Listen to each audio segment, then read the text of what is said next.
I also want to take on predatory student lending practices as carried out by some of these for-profit schools. You know what I'm talking about? You've seen the ads, late night on TV, sometimes on the commuter rail, advertisements for schools offering certificates and degrees. They're spending 80 to 90% of their dollars marketing to students, getting them to sign on the dotted line, getting the federal loan, going in the pocket of investors, and leaving these students with boatloads of non-dischargeable debt. I have the most aggressive plan in the country to take on those predatory practices, and that's the kind of aggressive enforcement I want to bring this AG.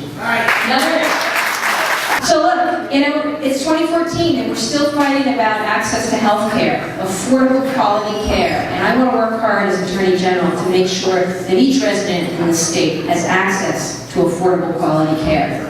I also am concerned that women's access to reproductive health care remains under attack in this country.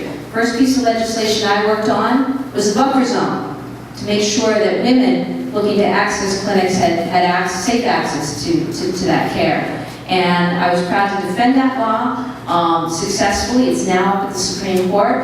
But I want to assure you, regardless of what the Supreme Court rules, I will find a way to make sure that women have access to needed care in the state. And that no employer, based on his or her own religious beliefs, denies needed insurance coverage to their employees. That's a promise. I'm also very concerned about what we've seen with the growing need for mental health services and services for drug addiction and treatment.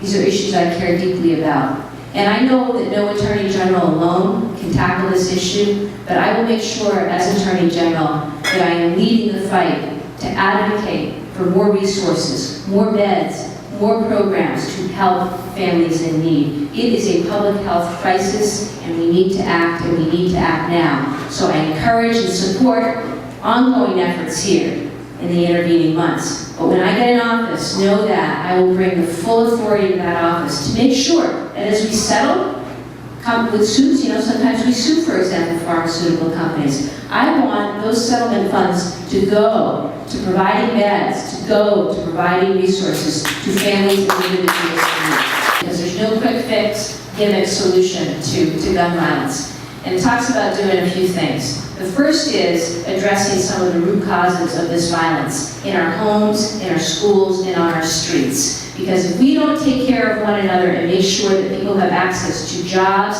safe housing, education, and health care, I don't believe we're ultimately going to reduce gun violence. So that's the first thing. The second thing is I want to make sure that we're doing a better job of identifying people in need who are a danger to themselves or others. This means doing a better job with some of the background checks and making sure that information is flowing better between and among some of the agencies collecting that information.